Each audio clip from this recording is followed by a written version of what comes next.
دوستوں، شام کے وقت دو نوجوان ایک قبر کھدوا رہے تھے۔ ایک کا نام جنید اور دوسرے کا زید تھا۔ یہ قبر ان کے دوست راشد کی تھی جس کی موت ہو چکی تھی۔ جنید اور زید کو جہاں دوست کے بچھڑنے کا غم تھا، وہیں اس کی شادی نہ ہونے کا بھی غم تھا، کیونکہ راشد کی شادی ایک ہفتے کے بعد تھی، لیکن خاندانی لڑائی کی وجہ سے اس کی موت ہو گئی اور یہ دونوں دوست اس کی قبر کھدوا رہے تھے۔ جنید اور زید کو جہاں دوست کے بچھڑنے کا غم تھا، وہاں وہ اپنے دوست کا آخری مکان خود بنوا رہے تھے۔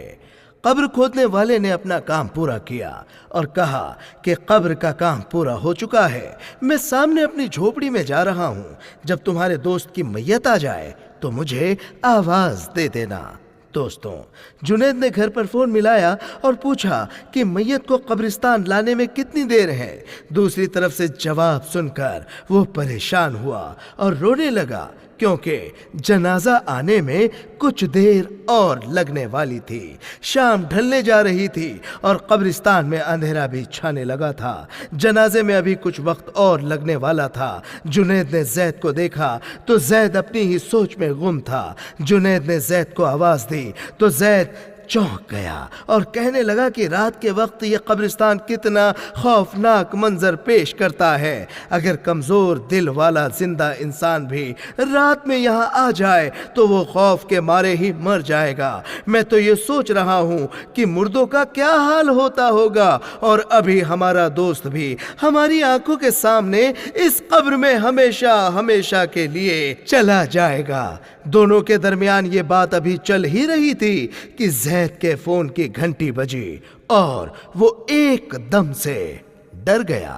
ڈر کی وجہ سے زید کے ہاتھ سے فون چھوٹا اور سیدھا قبر میں جا گرا۔ اب زید فون اٹھانے کے لیے قبر میں اترا اور جنید کو آواز دی۔ اس نے اپنا فون اٹھایا اور جنید کی مدد سے قبر سے باہر آ گیا۔ اب یہ دونوں بیٹھ کر اپنے دوست کی میت کا انتظار کر رہے تھے، لیکن زید کے دماغ میں تو کچھ اور ہی چل رہا تھا۔ وہ قبر کے پاس رکھے تختوں کو بڑی غور سے دیکھ رہا تھا۔ پھر وہ جنید کے قریب آیا اور کہنے لگا، کیا تم ان تختوں کو اکیلے اٹھا سکتے ہو؟ جنید نے حیران ہو کر جواب دیا کہ ہاں، اٹھا سکتا ہوں، لیکن تم ایسا کیوں پوچھ رہے ہو؟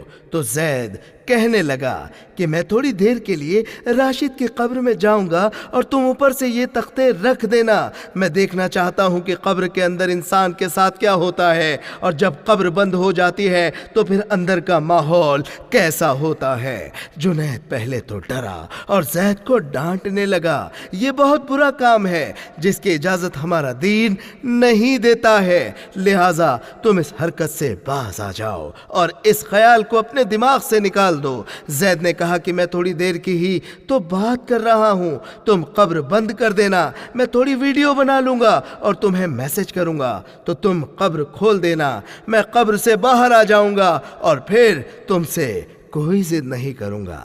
آخرکار زید کے بار بار کہنے پر جنید تیار ہو گیا اور اس کے بعد زید بے خوف ہو کر قبر کے اندر چلا گیا۔ وہ قبر کے اندر جا کر لیٹ گیا اور پھر جنید نے قبر کو بند کرنا شروع کر دیا۔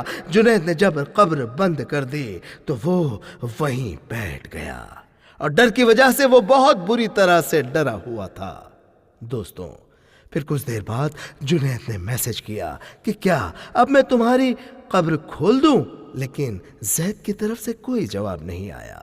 اس نے چند منٹ انتظار کیا اور پھر سے یہ میسج کیا کہ کیا میں تمہاری قبر کھول دوں، لیکن پھر سے کوئی جواب نہ آیا۔ اس نے فوراً زید کو کال کی، لیکن اس کا نمبر بند آ رہا تھا۔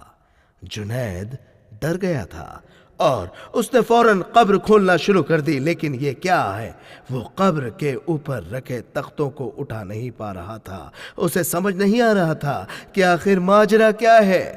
وہ مکمل طور پر ڈر چکا تھا اور اتنا ڈر چکا تھا کہ اس کا پورا جسم خوف کی وجہ سے کانپ رہا تھا۔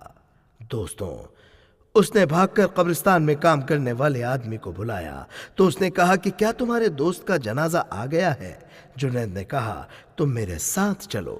جب وہ دونوں قبر پر آئے تو اس آدمی نے کہا میت کہاں ہے؟ جنید نے سارا ماجرا اس قبرستان میں رہنے والے آدمی کو بتایا اور یہ واقعہ سن کر وہ آدمی بھی حیران رہ گیا۔ اب یہ دونوں لوگ قبر کھولنے کی کوشش کرنے لگے لیکن وہ قبر کے تختوں کو نہیں ہٹا پا رہے تھے۔ دوستوں، جنید نے جب یہ دیکھا کہ وہ دونوں مل کر بھی قبر نہیں کھول سکتے تو وہ رونے لگا اور روتے روتے بے ہوش ہو گیا۔ قبرستان میں رہنے والے آدمی نے جنید کا موبائل لے کر اس کے بھائی کو فون کیا۔ جب جنید کا بھائی قبرستان پہنچا تو اس کے سامنے قبرستان میں رہنے والے آدمی نے سارا ماجرا بیان کر دیا۔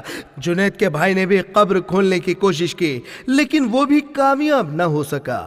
چنانچہ اس نے زید کے گھر والوں کو فون کر کے قبرستان بلایا اور اپنے گھر پر بھی بتا دیا کہ یہاں معاملہ بگڑ چکا ہے۔ زید کے گھر والوں کو شک تھا کہ جنید نے ہی زید کو قتل کیا ہے اور اسے قبر میں دفنا دیا ہے، لیکن جب جنید کو ہوش آیا تو اس نے تمام لوگوں کے سامنے ساری باتیں بتا دی اور پھر ان لوگوں نے بھی کوشش کی لیکن زید کی قبر نہ کھل سکی۔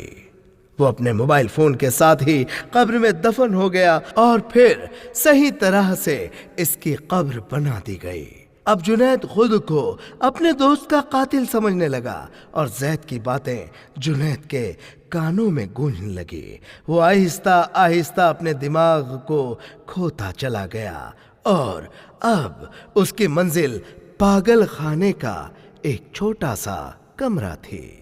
دوستوں، قبر کے اندر کے معاملات اللہ ہی بہتر جانتا ہے، لہٰذا انسان کو ان معاملات میں دخل اندازی کرنے کے بارے میں سوچنا بھی نہیں چاہیے۔ امید کرتے ہیں ہماری آج کی یہ کوشش آپ کو بہت پسند آئی ہوگی، لہٰذا ہمارے چینل کو سبسکرائب کریں، بغل میں لگے بیل آئیکن کو پریس کرنا بالکل نہ بھولیں اور اپنے تاثرات کمنٹ باکس میں لکھ کر ہماری حوصلہ افزائی کریں۔